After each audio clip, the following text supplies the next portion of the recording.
Hello and welcome to Almost 30 Podcast. If you're new to the show, welcome. I am Lindsay. This is Krista. We started this when we were almost 30, but now it's really become like a metaphor for hmm any transition and a community to support you, a resource so that you really never feel alone and you feel like you can dig in here anytime you're feeling, I don't know, a little lost, hmm maybe a little in need of guidance. Yeah. Here to be your spiritual besties, Truly. here to make you feel less alone. And we're so grateful to be your guides in this journey. I'm really excited about this conversation. This is something that was a huge realization for me in my spiritual awakening of being someone who is empathic, very empathic, almost so empathic I'm in denial of it. I've never wanted to even admit it. Hmm. And then realizing how much of our conversation around being an empath is really tied into codependency and tied into enmeshment, and really just sort of taking an honest and hard look at that journey and conversation so that we can be as aware and conscious as possible Yes. as empathic beings. Yeah, I really realized I needed to be like, it was like a responsibility thing for me Yeah. because I know I'm empathic, but I was like, wait, how much of this can I actually control? hmm Which is a lot, hmm I think. Yes. Once you become conscious to what you were saying, the codependent tendencies hmm and just kind of what I was compensating for because hmm of how I grew up or what I felt I Yes. needed to be or um, yeah, it's been such a journey. I have a lot of like internal like pep talks when I'm hmm feeling like super spongy. Yes. hmm Where I'm like, this is not yours. hmm All is well. Yes. You are in your body. Yes. I always I put my hand over my heart now when someone's Mm, like, so I can differentiate my body and unblend my body from theirs yeah. and just kind of keep that space. But being an empath is something that's so beautiful and Hmm. powerful. And, so many of you have a gift of being an empath. I think from like a numeric perspective, they say 15% of our population are empaths, but you can be, there's a scale. Hmm. The Highly Sensitive Person is a really good book. If you feel like you have a lot of the tendencies of being an empath, you can learn more about those tendencies and what the experience of being an empath is. But this was something that, for me has been like very prominent in my life where I would pick up, absorb, become other people's energy almost like as a channel. And, I didn't realize that what I was doing was either my mood was completely dictated by other Hmm. people or my experience was dictated by other people. And through my awakening, I started to create what I didn't know, but boundaries. And I started to really just like up my spiritual hygiene and Hmm. notice where I felt better, notice where I felt worse. But there still really is that tendency. And I see it a lot in our community and even in conversations where people are like, I'm a feeler. I feel all those things. And it's like, how can we take our power back and not be a victim to that, not be a Hmm. victim to the experience of others, not be someone that's like, because this person is emoting or experiencing or toxic or whatever, I'm not going to take that on, and really do your energetic protections, your boundaries, your own energetic hygiene so you can be in your own experience and Oh you're not yeah. taking on another person's. Ooh, it's hard. It's not Yep. always easy. I am in the midst of planning our wedding, Yes. and I think that is like number one on my commitment list during this process, which is to be in my own experience Yeah. and to, like, I've just promised myself and Sean, like, let's have fun planning this. Let's not stress. Let's follow what feels good within this Mhm. process. Let's be fully aware that 2 years from now, we might have done it differently, but this is how we want to do it now. And to be very, like, to protect our peace within Mhm. it all, because already as an empath, I'm like picking up on other people's opinions, what I Mhm. should do, what I shouldn't do, how they feel about what I'm Mhm. doing. And Sean's really good at like not taking that on as his Mhm. own. So it's actually a nice little mirror for me to be like, yeah, okay, got Mhm. that. But then it's also presenting some really good opportunities to either have conversations with long-standing codependent relationships within my family. I Mhm. won't be specific, but we can all kind of relate to that, Mhm. where you get an opinion from someone that you either love or are part of your family forever. And it's just, I'm someone who can understand where they're coming from, Mhm. but then now as an adult, I really need to advocate for what is right for me and not take on what they're feeling about it. And it's just I'm proud of myself thus far. I'm very, very proud of myself. I even told someone in my life who had an opinion about a few things. I was like, you know what? I'm so proud of myself because in this moment, like I'm actually not taking what you're saying as personal. Yeah, dude. That's what's And up. they like didn't know what to say, and I was just like, therapy's amazing. Yeah, dude. That's what's up. You're um, actually like talking to a screen. yeah, It's it was crazy. wild, but I have it's like I can kind of pull up and out, and that's a Yeah. practice that I've been doing where I'm like, I pull up and out, and I'm like, am I good? I'm good. Mhm. Is this my truth? No. Mhm. Is this person having their own experience and will always have their own experience? Yeah. It's like I kind of try to like just be very truthful about what's actually happening rather than being like, oh my God, like, can't Mhm. I just be happy? Yeah, it's like you hear the story of other people, and it's like you hmm can very much hear it because it's not very much based in reality. Yeah. Or it's just their own reality, Yeah, yeah. Oh, you yeah, know? yeah, yeah, yeah. It's I like guess, their yeah. own, it's Mhm. so true to other people, Yes. their own Mhm. experience that it's Mhm. like, okay. But yeah, it's been fun. I'm doing it quite quickly, Yes. which is nice. Like I just felt so called to do it soon. Um, I'm not someone that like wanted to be in the planning process for a year and a half, 2 years. Like it's just kind of not. And I think that's mainly because I've seen people be in that process for so long, especially over COVID and all those things. And I'm like, yeah, I don't, it's just not my thing. And I kind of like the momentum that I have Mhm. where I'm like, oh, I need to make decisions quickly and I need to do a lot in a short period of time. And I'm kind of like getting energy from it, which feels Mhm. good. Um, and yeah, we're doing it, in New York and um I'm excited. It's going to be intimate Mhm. for that first part of it, like the ceremony and whatnot. It's going to be super, super intimate, which presents like a whole slew of opinions and yada yada. But I'm like, I feel no, like you haven't gotten that many. Or do you feel like? um, Mm, just like family yeah, stuff. yeah. But Yeah. that's like It's normal. whatever. That's normal. But I just like I can't wait to look out and just like have everyone we I love. know. I Period. The can't wait. end. Like everyone we love, and then like everyone we love can have an intimate experience too Yes. with each other, Mhm. which will be so nice. Um, but yeah, it's like bing bang boom. I got my dress, I I'm like doing the that. things, I'm like just moving and shaking. And it's what's really, really cool. I'm curious if you experienced this with your wedding, but like it's really expanding my um experience around money, where it's like, yeah, do it. That do it. Like I want it, let's do it. And let's not like yeah, let's not overthink and also come from Yes. that place of like that lack, Yes. really. Because we can do it. Yes. We can make it happen and this is something that's important to us and I know that we'll look back and not regret a single thing, Mhm. you know. What was your experience with Yeah, the that? money thing was the best because I've always had a great relationship with money, not an incredible, like Yeah. obviously I'd be like bawling if I did, but I've had a good relationship with money. I sort of understood the dynamics. I needed to sort of unplug from how hard I work is how much I make because Mm, I started working when I was like 13. yes, So I've been working forever and I loved that feeling of like how hard I totally. worked is how much money I made. So that was something I had to get out of, but I think I told you and I've said this, like, I wish I spent more on my money Mm, because when in life you're like, when you really realize what's valuable to spend money on, for some people it's stupid. They're like, this is yes. so dumb. Flowers, so dumb. DJ, so dumb. Plates, so dumb. Doesn't make sense to them. For me, having that moment with people that I love, there's Mhm. nothing more important with my partner, with people that like, that is what life is about. It's not about Yes. for me personally a car, clothes, Right. whatever people spend money on. It was about that. And yeah, I love that. And Mhm. it's like money comes and goes. Money is for important experiences from my perspective. For other people, it might be different.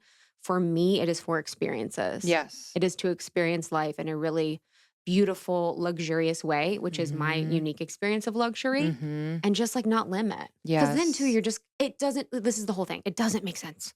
You're like $400 for our chairs. Uh-huh. At the wedding, we were sitting in our chairs. They were these chairs, 300 each. And I like looked over to Justin. I was like, 300 each, 300 each, $600 for these chairs. And he couldn't believe it. And it's just like, you got to laugh. Like, Yeah, I you just was literally like, gotta laugh. whatever, dude. Like, 100%. Yeah, it's a wild thing, and yeah, that idea of just like 2 years from now, even yes, less, it's not even gonna be a thing that you see in your experience of like, "Oh my god, there's the hole where the all the weddings things went." Like, money yes, comes and goes, yes. and, like, it's all And ours was, good. you know what I realized too? So we had ours in 2021. So the pandemic had been happening. I really have just realized how much money I saved Yeah. in the Oh, pandemic yeah. because you weren't doing anything. Of So course. recently I've been like, yo, what's up with Mhm. this whole credit card deal? Uh-huh. Because we're just traveling, people are Of going out more, course. people want to experience more of life. And I was like, well, I think I saved a good amount of money because of the pandemic. We Yeah, it weren't was a traveling, perfect we time. weren't doing anything. 100%. Yeah, You're not no. going out to dinner, blah, blah, blah. Mhm. Yeah, and I think, my your one of your authentic codes is, like, luxury, and one of Hmm. mine is, like, beauty. Like, Yeah. I just love creating, like, beautiful environment, beautiful experiences. I like adorning myself. So this is fun for me. Yes. I'm like, I love this. It's like a Yes. creative Mhm. project that I'm just like, "Oh, I didn't expect to, like, really like this," and it's just kind of fun. So those certain things that, like, I'm gonna wanna spend money on, like, Sean might be like, "Whatever you want," like, "I don't care," but, like, Mhm. whatever you want. It's kinda nice to own it, and there are certain things that he really wants to spend money on that I'm like, "Okay, I wouldn't, but sure." Mhm.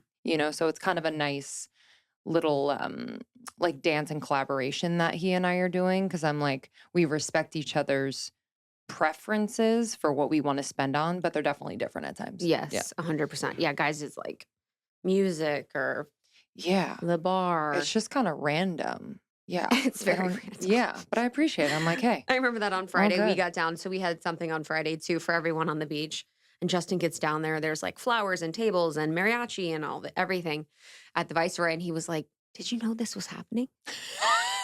He literally looks at me, and there's a whole fucking, like, whole wedding setup basically on Friday, and he's like, "Did you Yeah, it was know? Did you know beautiful. about this?" I was like, "I did. That I did. Sir. I did, sir." I was Hey, like, remember the last 12 months? honestly, but it was like, I whatever, dude, know. I wasn't So ever true. it's just it gets too honestly, for a guy, it's too confusing. If you show them, like, "This is my Pinterest board. Yeah. These are the chargers. Yes. These are the cups." They're like Mhm. they, like, lose it. I know. Short circuit. It's Yes. just way, Heads way, way pop too off. much. But yeah, that's incredible. And it's important, especially on your day. I think that was really powerful for me too, was to have the experience of, um, being super clear with my relationships and how I wanted to show up Yes. and how I wanted to speak to people and how I wanted to interact with people. Mhm. Really giving myself that permission around my wedding time was actually really, really fun. Completely. Yeah, I'm gonna start to think more specifically about, like, the actual day Yeah. because I'm the type I think I wanna be alone for the morning. Yeah. Yeah. You know Yeah. how you do the whole thing We with, like, started doing makeup getting ready? early. I'm I like, know. no." I I think regret that. yeah, I think we'll just kinda be together, and then at some point, I'll obviously get, like, more dolled up without him and do the first look thing, but, yeah, I'm not gonna have a wedding party, like, Yeah. just kind of simple, and incorporate people in, like, different ways so Yeah. it's, like, more personal, but Yeah. that's the vibe. We're making it happen, but It's gonna be amazing. yeah, empaths, if you're getting married. Empaths unite. Honestly, it's a whole thing for empaths. You can really get lost Mm, in it. yeah, And that's what's interesting too is when people don't understand energetics or energy dynamics at a wedding, you can really lose it. You could be like, "What is going I on?" know. It's yeah, it's a whole thing. Yeah, it's so true. So, So this true. episode is with just me, Krista, and I dig into just the plight of the empath. And I talk a little bit about my journey as an empath and some signs of the empath. So, some of the characteristics and traits of being an empath. And then I talk a little bit about the shadow side of it, which is the Mhm, unconscious side of being an empath, which is codependency with his mhm. enmeshment, which is really just like an inability to, or an inability to Mm, master or work with the solar plexus in a way. And that really oftentimes kind of messes with empaths and really has them give their power away. So this is Mm. oftentimes where empaths can't be as successful as they want to be because they give so much of their power away from their solar plexus. So I want to talk a little bit about how to take your power back as an Mm. empath, how to really own your gifts as an empath, and how to really protect yourself energetically, or not even protect yourself, but be in right relationship with your energy as an empath so that you can be in your power and you can be in your own experience. So Yes. I'm excited to share this with you. It's one that is near and dear to my heart, and I'm really grateful. Amazing. We do these solo episodes together or individually quite often. So check them out on Almost 30. And as you know, we do interviews almost every week, and we're on 500 and Yeah, baby. something. So Got a lot to you have a do. ton to dig into. We appreciate your listenership. We know that we're not the only podcast out there. So thank you for just your ears and your heart. If you want to learn more about Almost 30, the community, and ways you can learn and grow and connect with us, you can go to almost30.com. We have our membership waitlist. So if you didn't join the membership yet, we have welcomed a bunch of new members. We're so grateful and excited. But if you're curious, go to almost30.com/membership and you can hop on the wait list. Yeah, we love you so much. Thank you for tuning into Almost 30. We'll see you on Instagram, Almost 30 Podcast, and on TikTok, Almost 30 Podcast. Enjoy this one. Bye, guys. Every single day, whether I take it with cold water or I put it in my smoothie, I have athletic greens.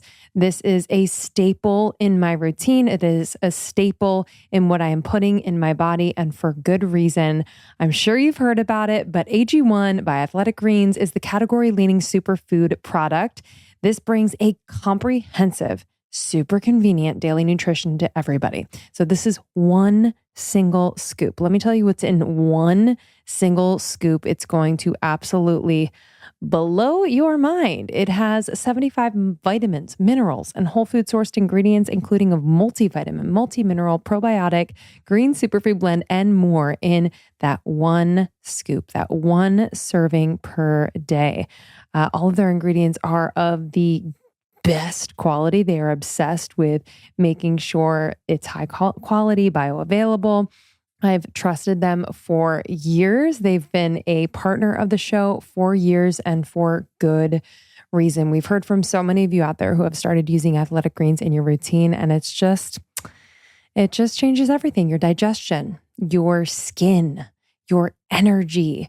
And this is in one scoop. I'm going to say it many times because sometimes we get overwhelmed with taking all the supplements, keeping it all straight. If you're someone who would want to get a comprehensive support within one scoop, vitamins, minerals, whole food supplements, this is for you. It's also great just to fill in nutritional gaps. I've recommended it to many people in my life who, I feel like are wanting to, really support themselves, support a healthy lifestyle to nourish their bodies, but don't know where to start. This is a great way to start. Plus, it sets the tone for everything else you do, really sets the tone for other healthy habits. So go to athleticgreens.com/almost30. Again, athleticgreens.com/almost30 to take control of your health. And with your purchase, you are going to get a free 1-year supply of vitamin D and 5 free travel packs. Those travel packs I take with me everywhere. So with your purchase, you're going to get free 1-year supply of vitamin D and 5 free travel packs. Go to athleticgreens.com/almost30. Krista and I are so excited to introduce you to Silver Biotics. She literally experienced a miracle when really it's actually science, but it felt like a miracle. One of her cats scratched her eye and left her with a scar on her eyelid. It was really scary, but she used Silver Biotics. Okay, she used Silver Biotics to treat this wound, and honestly, within a week, it was so much better. Like you could barely tell. I was very, very, very surprised. So she used the Silver Biotics Healing Skin Cream. It's the Advanced Healing Skin Cream, the unscented. It was so miraculous, but truly it's science. So I'm really excited to introduce you to this brand, and I'm pretty fascinated by the science they have behind silver. So They are helping to maintain balance within our bodies with their products. They've developed an integrated series of safe and effective daily use products to aid in total body wellness. Some things that silver helps with, their products in particular help with throat discomfort, minor cuts, burn relief, dry damaged skin, bad breath and gums, sun damage, immune support. So, how does this work? How does this biohack the immune system? They've taken the old technology of colloidal silver and improved it to create the next generation of silver products. Silver Sol is what it's called, was created to improve on current formulas to make them safer and more effective. Through a new manufacturing technology patented under multiple patents and patent pending, the advanced nano silver solution has become the new standard by which all other silver products are measured.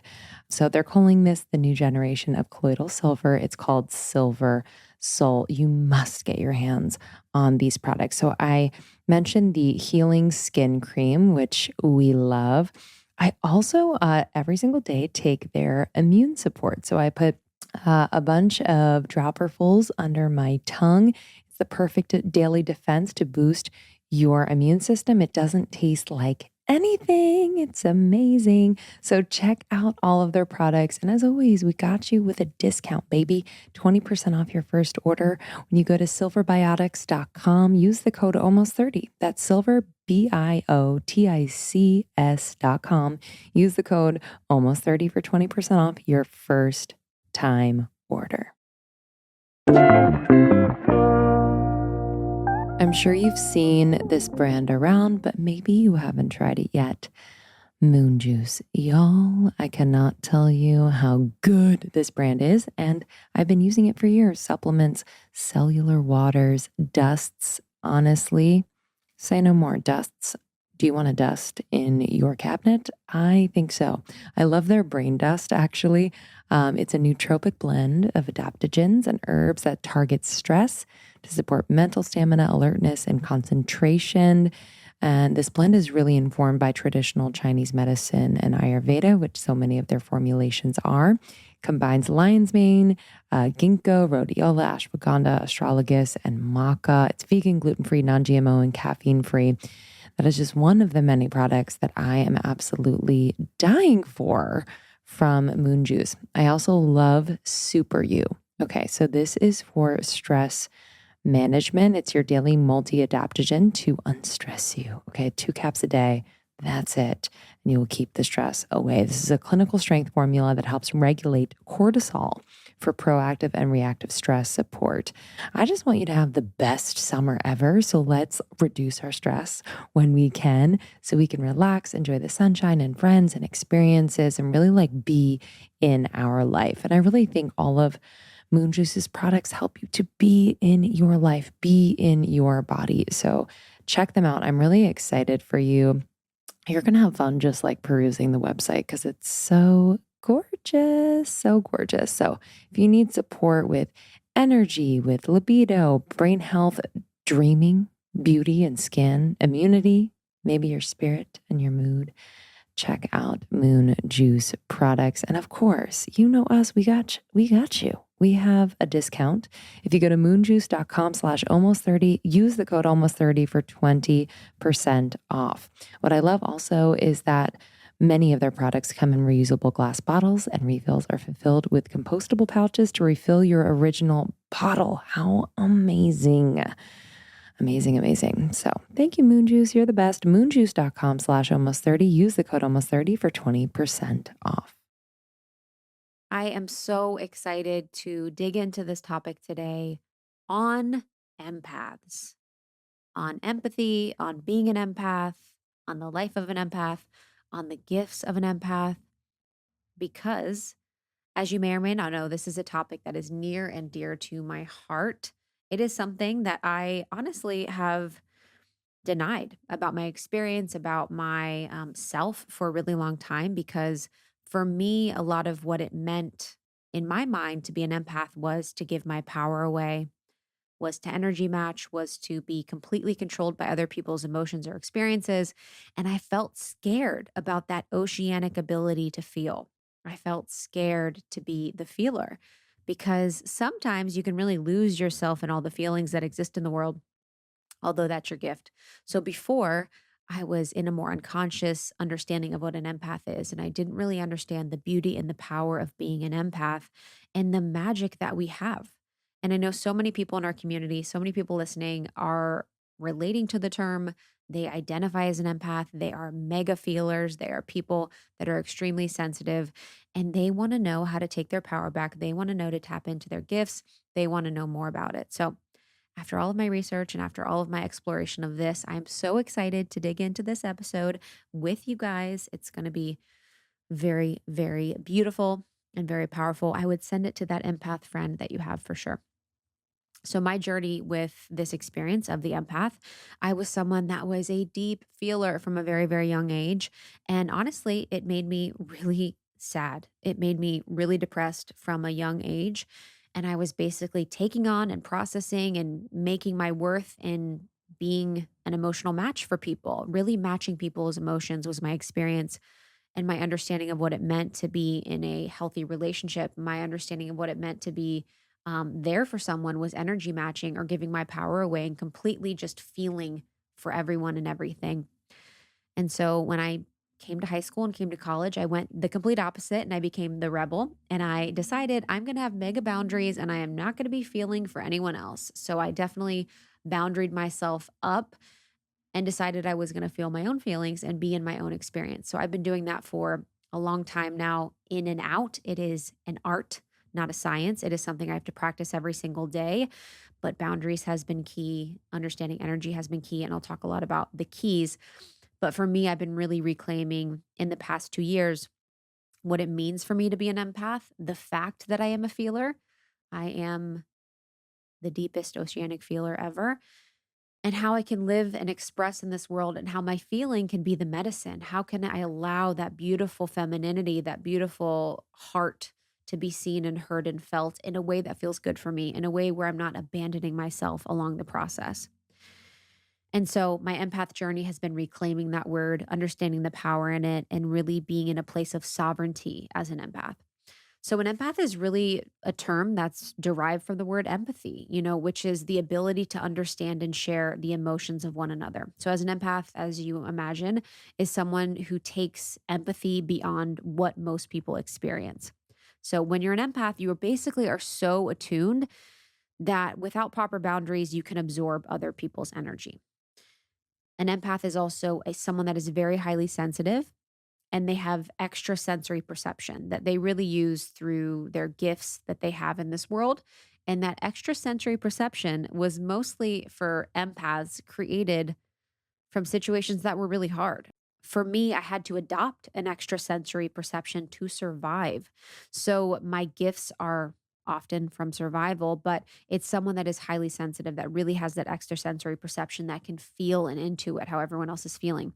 Many people are aware of someone when they are clairvoyant or claircognizant. This is where the clairs come in. And oftentimes, empaths are highly sensitive people that have access to these clair abilities. So, you listening to this podcast might be someone that is clairaudient. Maybe you hear things, maybe you hear voices, maybe you hear, your ancestors, maybe you hear your guides, maybe you hear God, or maybe you're someone that is claircognizant like me. You just know, you get intuitive hits and downloads where you just freaking know.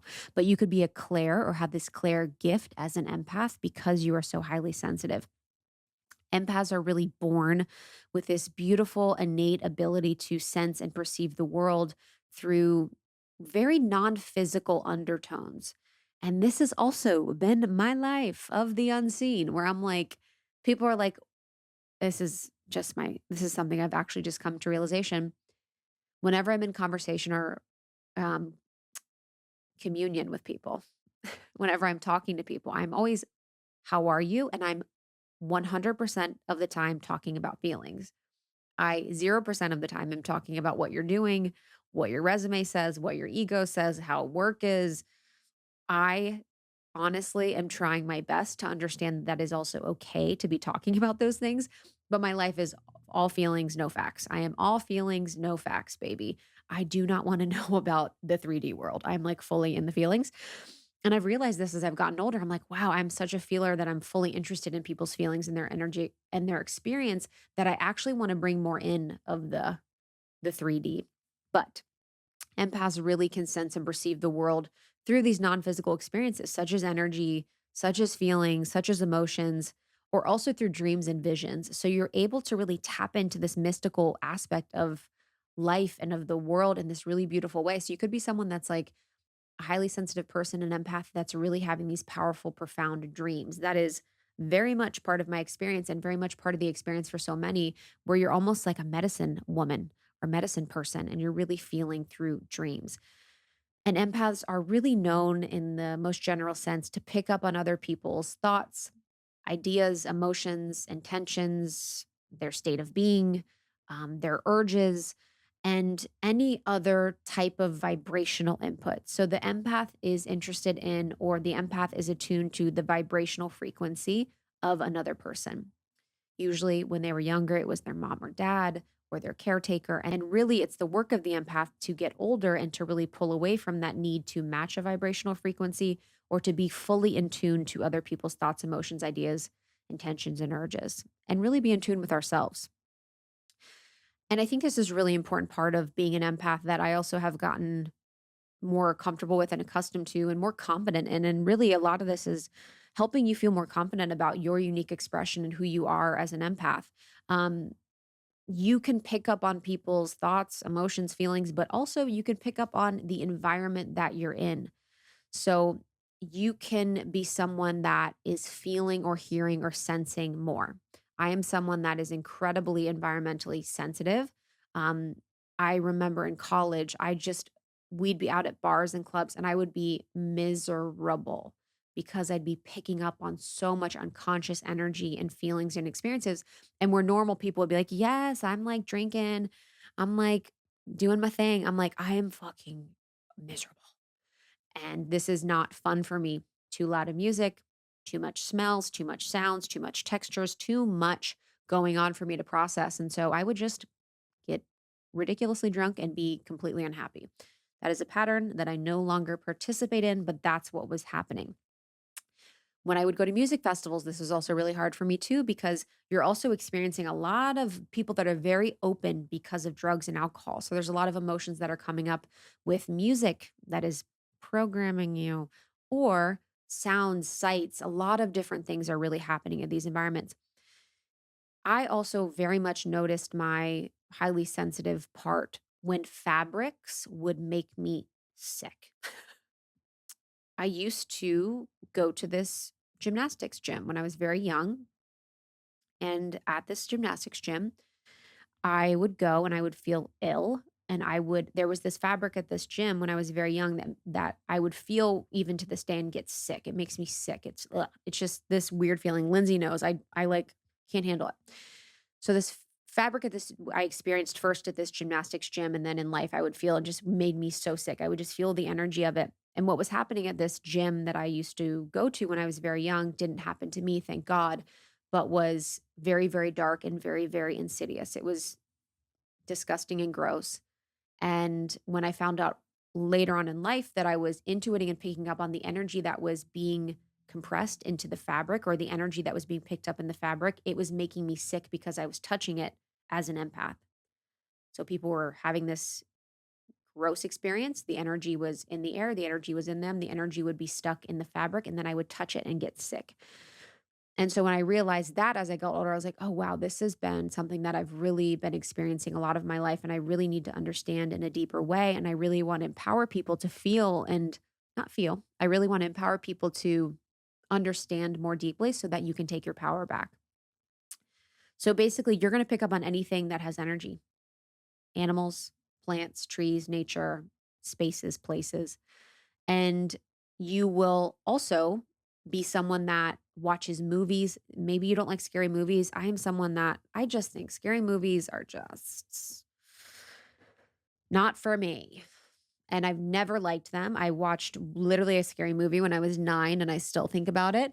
And it is just too intense for me. There's too much going on. I'm too sensitive to what's happening, too sensitive to the feeling and experience of the person watching. And you can also have the experience as an empath where you're watching a movie and you feel like you're the character or you feel like you're living in the experience yourself, you guys, when Titanic came out and I saw it 45 times in theaters, I literally, this is a Pisces thing too. I'm a Pisces. I'm in it. I'm like closing my eyes. I'm on the boat. I'm like in the car. Like I'm doing all the things. It's like I will be in the experience too much. I need to be super mindful of what I'm consuming from a media and movie perspective because I will be in the experience. I'll feel like I'm in the experience. I'll feel like I'm the character. I'll feel like I'm the person. And it's almost like a channeling aspect.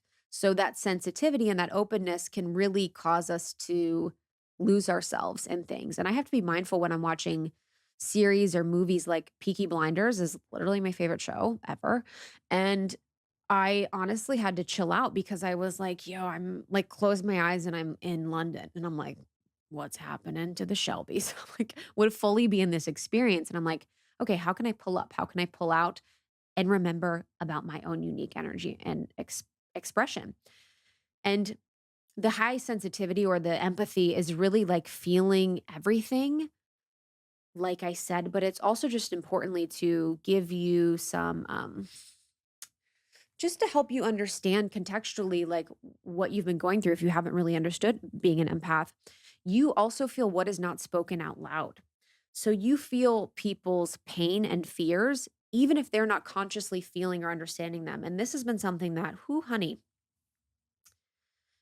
when you know things that people are hiding from themselves, it is a very unique and interesting experience that can very much get you in a lot of trouble. And that very much has happened to me where as someone that is very intuitive and very much an empath and very much a feeler, you can know things that people might not consciously know themselves. And I've gotten in trouble many times in my life for saying things or calling things out that maybe the person wasn't privy to in their conscious mind yet, came true later, and really kind of brought them further along on their journey than they were supposed to. So people will also not know how you know. You're like, "How do you know that? How are you able to understand that?" And that's part of the gift of the empath. So, things that seem really obvious to us, I think oftentimes I would say things and I'll say things to people in conversation that seems really obvious, that seems really general, but might be very surprising to others or might be something that they haven't recognized or understand themselves. And this is another thing. All my ex-boyfriends will say it. It's hard to lie to an empath. Can't lie to an empath. Lying is just, it ain't it. We can feel it, we can catch it, we know it in our heart, we understand it. We know, I've known every single time something has happened for the most part. And then later on, I said, God, I'm good. I'm good on knowing. Keep it to yourself. But you know when things happen, it's really hard to lie when someone is really tuned into their gifts, when someone's really understanding. So that's a power. That's a beautiful part of our power is really being aware of that and not really using it to be like, you're lying, you're a liar, blah, blah, blah. It's like, how can I use that information to make discerning decisions for myself to stay sovereign, whether I want to speak my truth or not?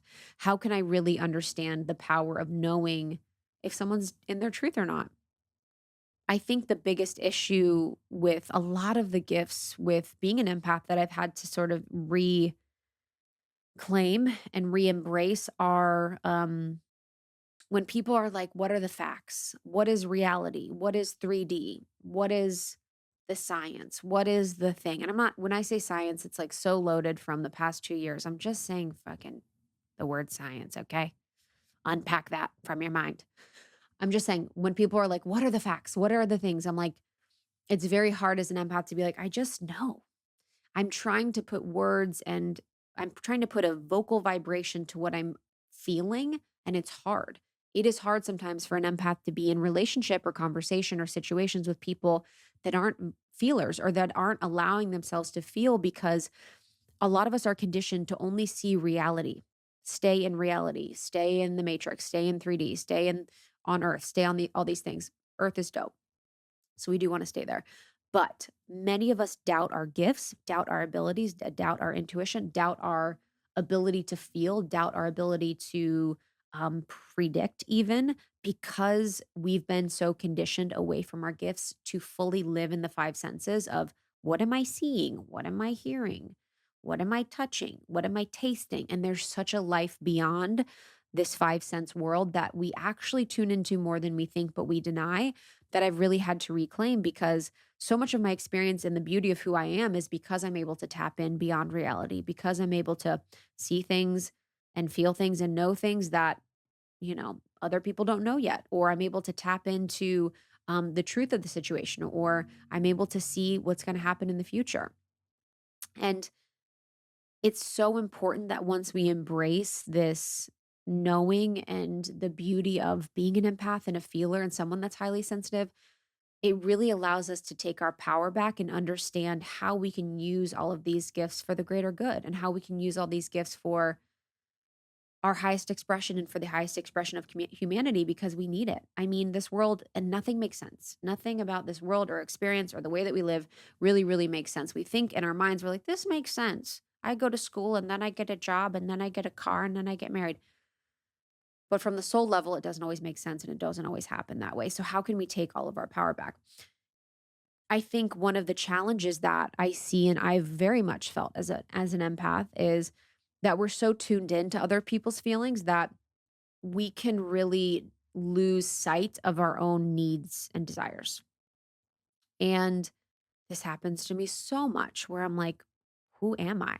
And I think I've said this before on the podcast, but I would have experiences where I would be in conversation with friends or people intimately, and I'd be talking and asking questions and all the things. And I'm so immersed in their own experience, almost like a movie where I'm like, whoa, I'm just kind of feeling into it. I'm like listening, I'm intuiting and I'm attuning that they'll be like, "Okay, so, what's going on with you?" And I'm like, "Who's me?"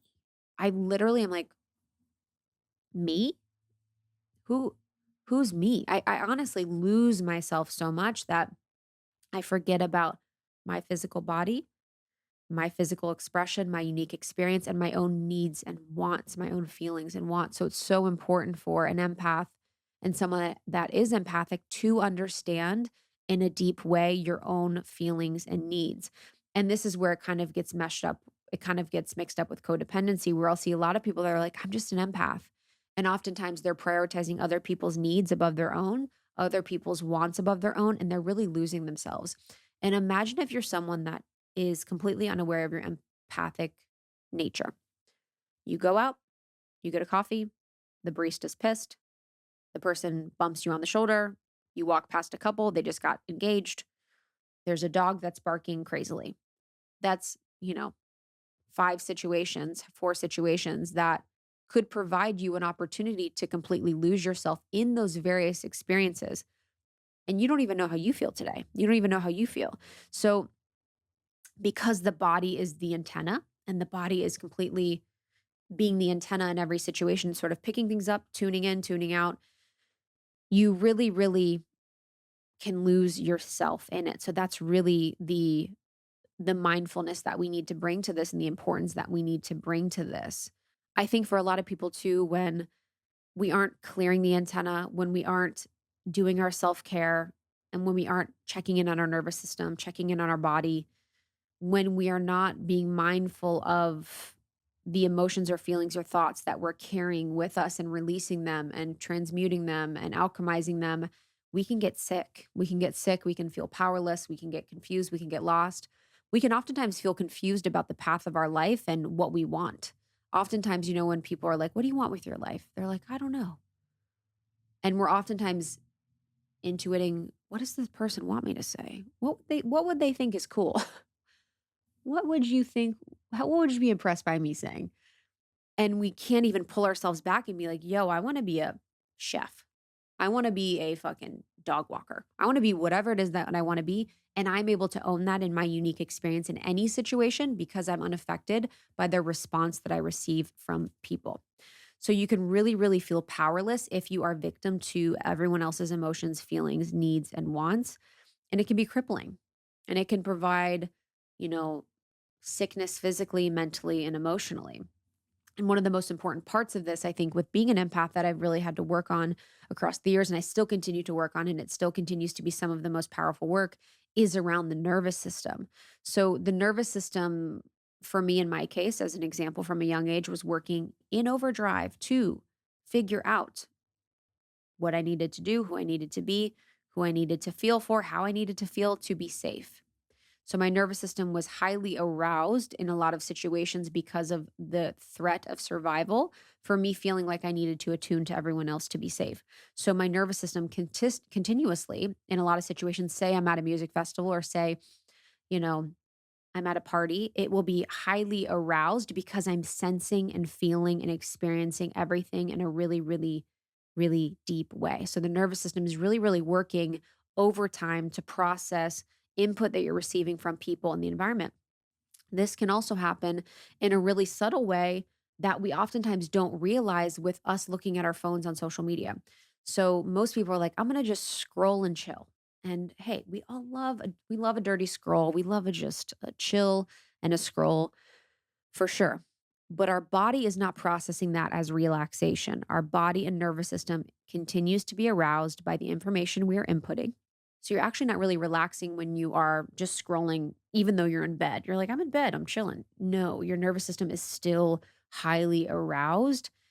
And we are prone as empaths to being over aroused. We are prone to having our nervous system be highly aroused. It's part of like the energy we feel like we get from life when we're not sourcing life or vitality or um, our essence from God or from our soul or from source, then we'll kind of hyper arouse our nervous system and be like, hey, what's up? Where am I going to get my energy for the day?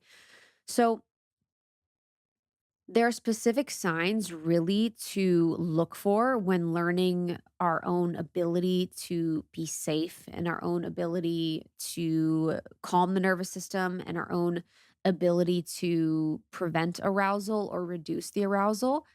And I also noticed this with conversations with friends, family, with my husband.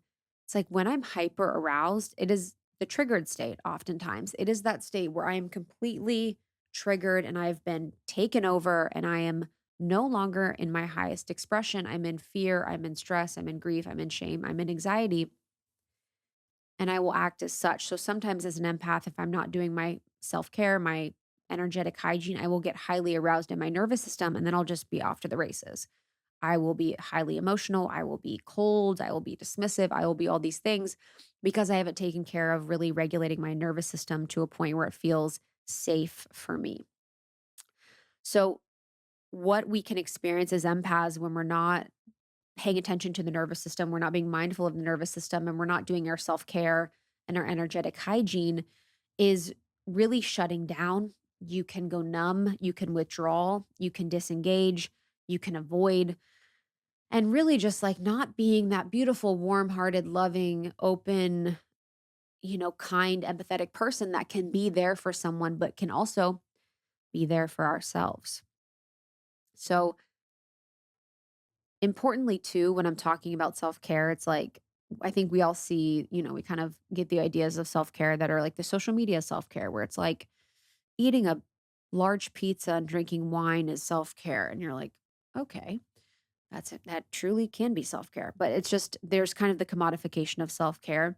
But for an empath, self-care is truly essential and truly it's essential. It's essential for your experience on this earth. It's essential for your expression. It's essential for you to be in your power by taking care of yourself and coming back to your home. So it's really important that you're taking 20 minutes a day. I take, 20 minutes in the morning, 20 minutes in the afternoon. I do it often throughout the day, just kind of checking in with my body, reminding myself where I am, where my energy is, where someone else's energy is, and recovering from being in a highly aroused nervous state so that I can really be present with myself and I can really feel my unique essence.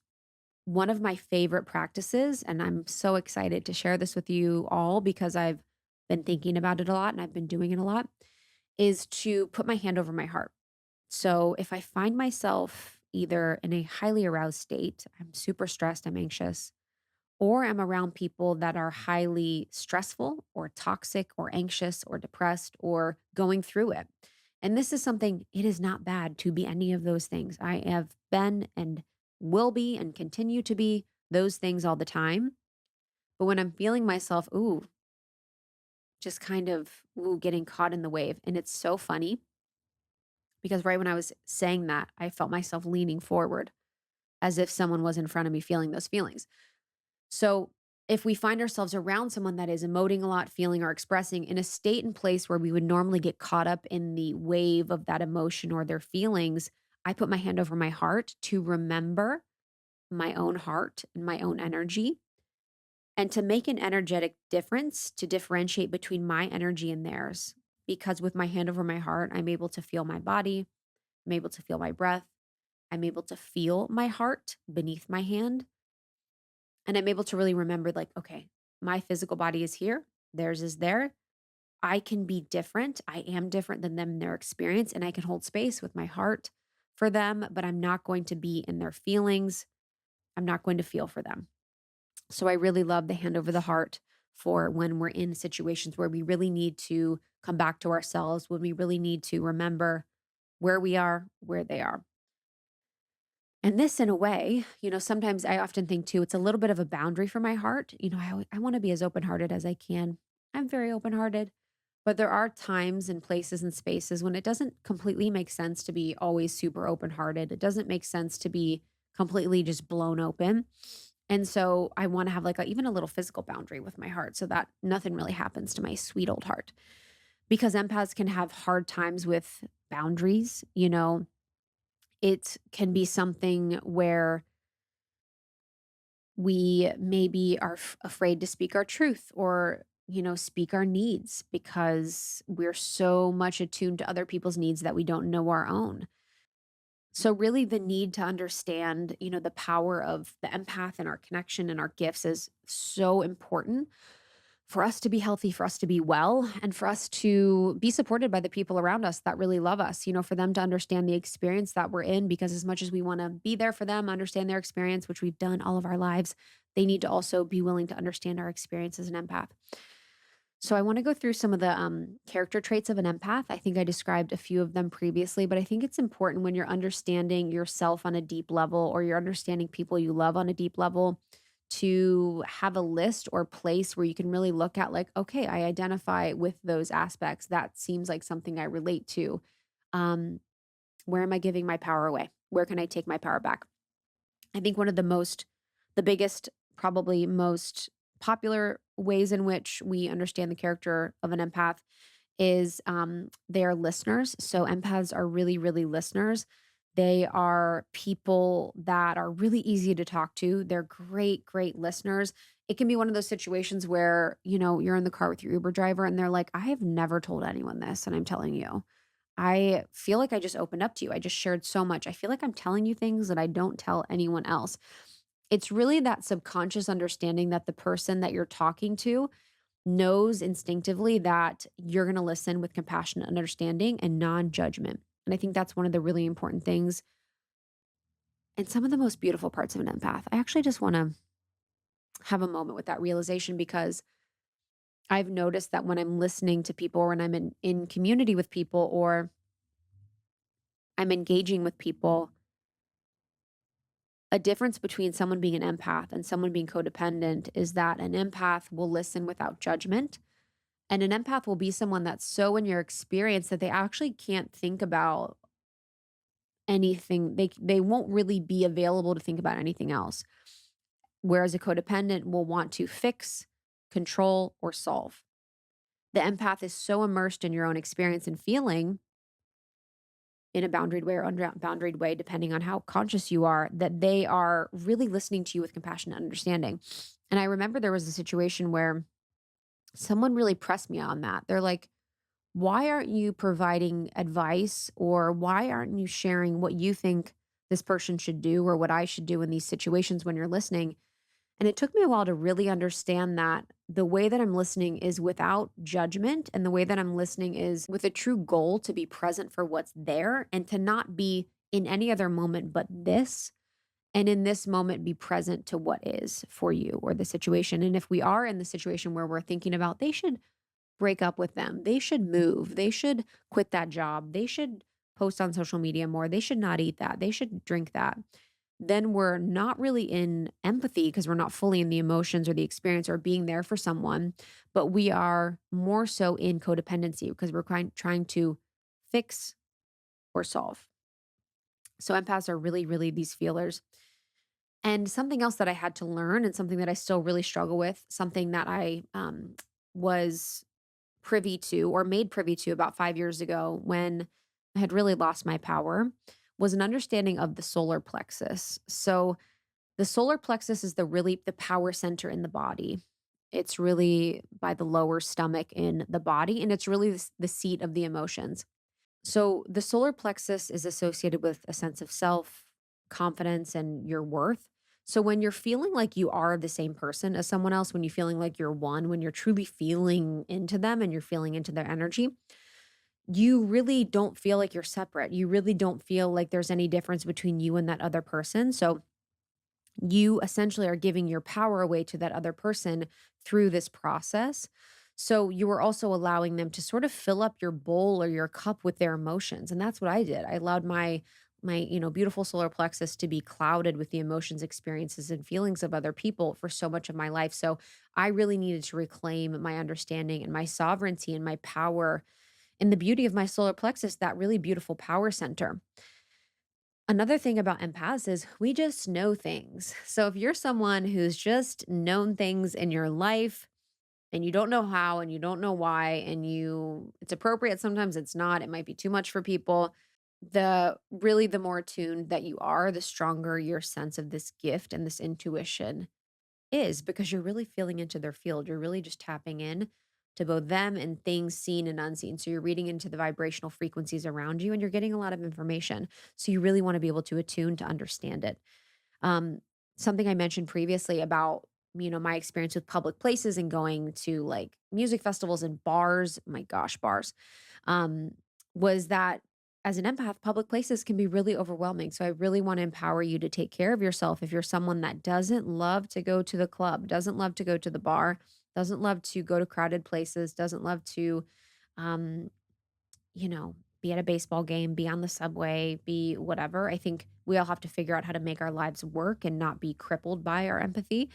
But we really can just find places and spaces that feel good for us. Being in nature, being in the bath, being in quiet, being at home, being in a cozy dinner with people that you love.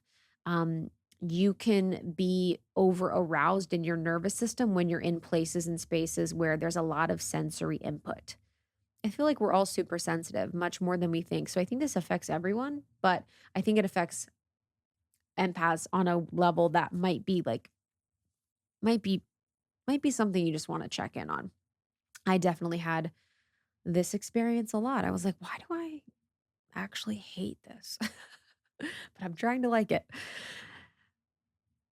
I said before, empaths, we don't like scary movies that much. We don't want to feel the feelings of fear, of dread, of grief, of despair, because we're feeling enough for people already. That was another thing too. I'm like, why would I want to feel scared? I feel enough fear in my life in general, whether it's mine or someone else's. I don't really want to feel scared anymore. So I stopped watching scary movies. I don't watch most TV. I will watch, if I'm watching anything, comedy. I love some documentaries, really get me every once in a while. I'll watch Gaia. I'm a YouTube gal. I like comedians on YouTube. I like to learn about crazy philosophies and theologies, but I'm never watching things that are too emotionally charged, even positive, because I actually don't want to be affected or pulled or sucked into a program, to a narrative that is not my own. So I don't engage with any of that. Us empaths, we also love nature and animals. I tell you what, as a gift of an empath, my animal communication skills are top notch right now. You can really tune in and tap into animals, to nature, to trees. But we love nature and animals because nature and animals give energy to us without anything in return, especially Mother Earth. So, Mother Earth, our dogs, our cats, our birds are giving us energy consistently and completely in this really beautiful way out of a genuine love and care for who we are without any expectation in return. When you go into nature, you can feel yourself healing and just reattuning and recalibrating in this way, but you don't need to do anything back to nature. At the macro level, yes, my friends, we do need to take care of nature. But from the energetic vibrational level, when you're in an experience in nature, Mother Nature just gives. Animals just give their love to you. So being in nature and animals is just, mwah, it's the best. No words need to be said, all vibes. We're just vibing. Me vibing with my cats is where I want to be. There's also the feeling, I think, when you're more on the unconscious empath side, or when you're really working on tapping into your gifts or your understanding of being an empath, where there's a lot of fatigue. You can be really, really tired. You can be exhausted at times. I know that there was a time when we had a big batch of interviews for the podcast, and I had unconsciously taken on people's energy. And after a series of interviews, I was exhausted. I was bedridden. And I was bedridden because I was unconsciously taking on and processing people's energy. So I had to come back home to myself, do my self care, do my energetic hygiene. But empaths can really get drained and be tired because we're taking on too much energy from other people. So we're going out, we're really feeling, we're in tuning. Think about that. If your antenna's always up and you're everywhere you go, you're sort of feeling and thinking and processing and experiencing this very vibrant experience, it can be very tiring. So you need to sleep, you need to rest as much as possible. Spending time alone is beautiful. Spending time in nature is, from my perspective, even better. And to that point, empaths do need solitude. I am someone that is so much an extrovert. I love people, but solitude is an important part, I think, of any human experience. I think whether you're an extrovert or introvert, introverted extrovert, which is basically all of humans, we need solitude at points to come home to ourselves. It is so important that we come home to ourselves. We come home to our own essence, our own frequency. We come home to our own energetic signature, what it feels like to be alone with ourselves. And empaths can really, really go crazy if we're not getting enough alone time, but we really, really need to spend time alone. I think anybody, we all need to just kind of tune in, check out, be alone as much as we can. Empaths also have the clairs. You could have one or more of the clairs, and clairsentience, I think, is the most important, or not most important. Definitely not most important. Clairsentience is one of the most common ones, with messages that come through as feelings. So you can feel something. Um, and for empaths, especially, you're going to be the person that's really feeling for people. So you're naturally strong in that feeling of feeling for others, or having this like psychic gift. I'm someone that's claircognizant. So I just know. I have things that come in as downloads. It's a knowing, it's a feeling. It's a knowing so much so that I don't know how anyone else wouldn't know. When I'm sharing something or saying something, it feels so true that there's no possibility of any other truth. And so I'm often confused if I'll share something that is like a download that I have, and I'm like, "Oh shit, I didn't realize that was came from somewhere else." So checking in on your clairs, whether it's clairaudient, clairsentient, claircognizant, whatever your clair or your gift is, when you're an empath, you have these beautiful, beautiful gifts in excess to you. And I could do an episode on, the clairs and more on the gifts of the empath soon, because I think that'd be a beautiful one. For empaths, physical spaces can really have a strong effect on you. Whether you are traveling and you're in a new city, a new state, a new country, or you are in a home or a hotel or a hostel or a coffee shop, physical spaces can really, really have a strong effect on you. You can pick up on the energy of a physical space. I mean, honey, what do you mean? When I'm traveling, I am like, what is this place?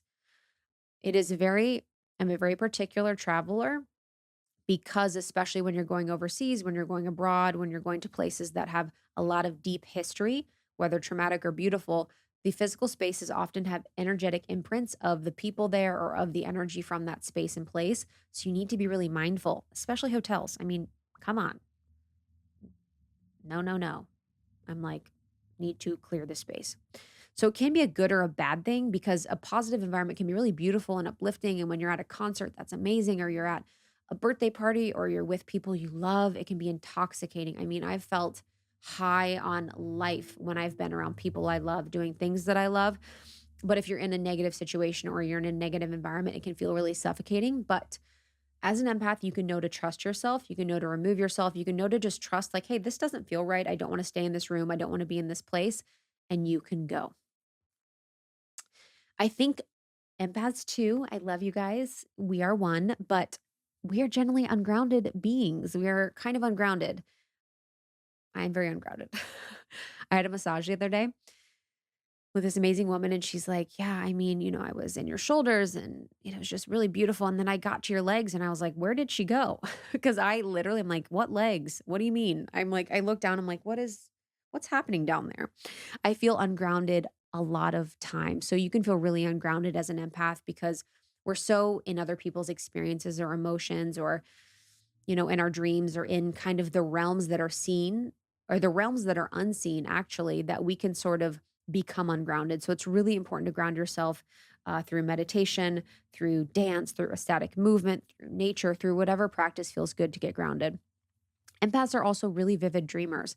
I am a dreamer. Dream, dream, dream, dream, dream. I've been dreaming since I was very, very little. They were terrifying for most of my life. And now I've gotten a grip on that. And now they're really beautiful and powerful and prophetic. But dreamers is like a big quality of the empath. A lot of times because within our dream state, we're processing what's happening in the subconscious. So you are sort of having this experience in the day, and then you're having this unseen experiences, and then your dreams are processing any feelings or emotions or um whatever happened through the day is being processed, and then sometimes your body and your mind will make mental images of what you're processing from a feeling or energetic perspective, and that will come to be your dreams are fascinating. We've had a few podcasts on them. If you want to search dreams almost 30, highly recommend. But you can also get signs in your dreams. So normally before I go to bed, I pray and I'm like, let's have fun tonight in my dreams. Let's heal. Let's express. Let's explore. Let's get clarity on this thing. How can I use my dream state as a place and space where my guides and my angels, where my highest self can connect with me? Also, empaths are very creative because of our ability to channel, our ability to know, our ability to tap into the realms that we can't see. This is another really beautiful aspect of being an empath, you guys. It is so incredible that we have this powerful creative ability. Like, think about the most beautiful or the most crazy or the most interesting things in life that have been created or invented or expressed are oftentimes like, where did that even come from? Like, that came from someone else, that came from another world, that came from a consciousness. It was channeled. So, people that are really sensitive do well with the creative field, with singing, with dancing, with drawing, with writing, because we have that really unique, vivid imagination, because we're so in tune to the energetics of things. It can be really, really good to have that free flow of information done through creativity or an expression. So, empaths, we are truly creators of the world. We are truly, truly, truly such powerful creators. We are also healers. So, a lot of times, empaths are drawn to healing work, are drawn to work in the healing space, whether it's holistic therapy or anything related to metaphysics, anything related to energy, because you will then really provide yourself with a positive outlet for the abilities that you have. So, for me, the podcast is a perfect example. I have this ability to channel, I have this ability to know, I have this ability to tune into people, I have this ability to read energy and read emotions and all these things that I'm so grateful for that I wouldn't have been able to admit years ago. But I have these abilities that I can now have a positive outlet for through the podcast. Whereas before, I would probably have just been kind of doing that with my boss and doing that with my friends, where I'm like reading them and I'm feeling for them and I'm intuiting for them and I'm using my gifts in a way that wasn't serving me. So I'm so grateful that I have a positive outlet for all the gifts with the podcast, with the community, with the healings, with the coaching that I do. And by allowing yourself a positive outlet, whether it's just art, creativity, expression, drawing, dancing, singing, or whether it's a podcast, whatever it is, allowing yourself these outlets really can provide you a beautiful peace and fulfillment that you might not have had before. So I highly recommend empaths find a artful, beautiful, creative way to express their empathetic side to help overcome many of the negative and overwhelming experiences and feelings of being an empath. So, if you're someone that's like, God, I'm experiencing, I'm feeling caught up. I don't know what's mine. I don't know what's theirs. That vibe is not fun. But the vibe of I'm an artist, I'm a feeler, I'm an expresser, I'm a channeler, I'm doing these beautiful things with my gifts. That's fun. That is fun. That is really fun. So, those are some of the qualities that I perceive for empaths. There are definitely more. You might see different ones. You might experience different ones. I'm excited to start a conversation about that. But those are some of the ones I wanted to just bring to surface as ones that I intimately know and have felt. And I think importantly, we're in a time where so many of us are really being called to do our soul's calling and to do our soul's work.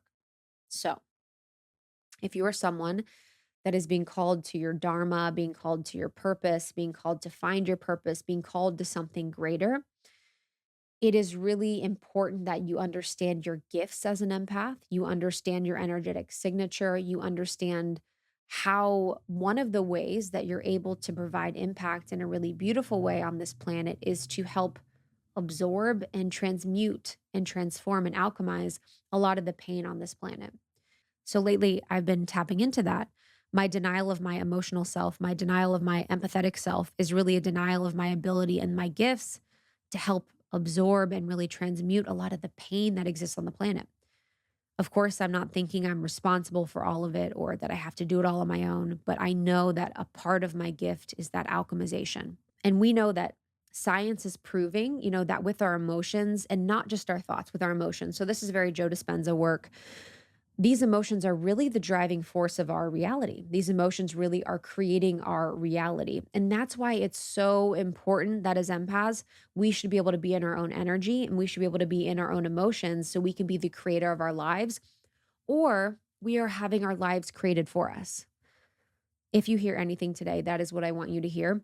If you are an empath and someone that is a deep feeler, and you are not in the driver's seat of your emotions, then you are not in the driver's seat of your reality, because empaths need to be able to be in our own energy, in our own emotions, to be the creator of our lives so that we can be co creator with God of the life that we want and not a victim to a life because we're in someone else's feelings, emotions, or experience. So Joe Dispenza often talks about when we awaken to our creative abilities, when we awaken to the idea that we are co-creators, we have to learn how to generate our emotions from within. So we have to learn how to really allow ourselves to tap into our own reserve of emotions and experiences without any external stimulus. So for me, this means I need to be alone and in solitude off of social media, in my own space, in nature, with my animals, in peace, whatever that is, to be able to generate joy and love and happiness and serenity and satisfaction on my own. I need to be able to cultivate my own feelings on my own to create the reality that I want with those positive feelings. You need to be able to get to the point where you don't need anyone else or anything outside of you to really get those elevated emotions. So, what I do is I have a memory bank of beautiful, elevated emotions that I can tap into whenever I'm wanting to experience one of the feelings I want. A time when I felt really abundant, a time when I felt really beautiful, a time when I felt really loved, a time when I felt ecstatic joy, a time when I felt synchronicities. How can I really tap into that memory bank I have to really cultivate those feelings that are mine on my own in my life to create the life that I love? So once we empaths are educated and trained on our gifts of being an empath and we're able to understand energy and how to take care of ourselves, the possibilities for us are endless because we're tapping into the unseen realms. The possibilities are truly endless. And the empath's life is really, really meant to be aligned with the healing path. We are deep healers. We are all healers on our own. We can heal ourselves, but the empaths have this really special, unique ability to be healers. So the call for an empath to be a healer is a profound one and is a needed one. And that once we really integrate the gift of being an empath and stop resisting it or stop being in fear of it or stop feeling like it's a detriment and it's a burden, we can really access these greater levels of awakening and awareness and consciousness and beauty within our lives. And we're really able to be more of that magnetic self that maybe in the past we were unable to access and be. we're really able to come back to being in power and not being overwhelmed at times, to not be fully present in our bodies. And it doesn't need to be so dramatic. We can be in our own experience, in our own sovereignty, in our own joy, in our own truth, and still support the world in being healed. So, my empaths, my feelers, I'm with you. I love you. I am totally there for you, and I'm excited to dig into this concept more. I'm going to be doing another episode on empathy in the next couple weeks. And if you loved it, make sure to share it. I want to communicate and connect with all my feelers. I love you. Thank you so much. Again, that was a solo with me, Krista Williams. You can connect with me on Instagram at It's Krista. It's ITSKRISTA.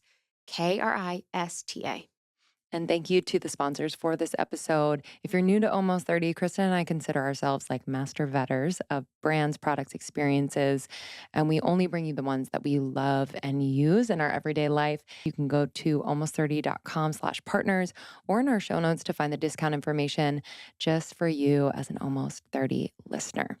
We love you. We appreciate you. Thank you for listening. We will see you next time. We'll see you soon. We love you guys. Bye.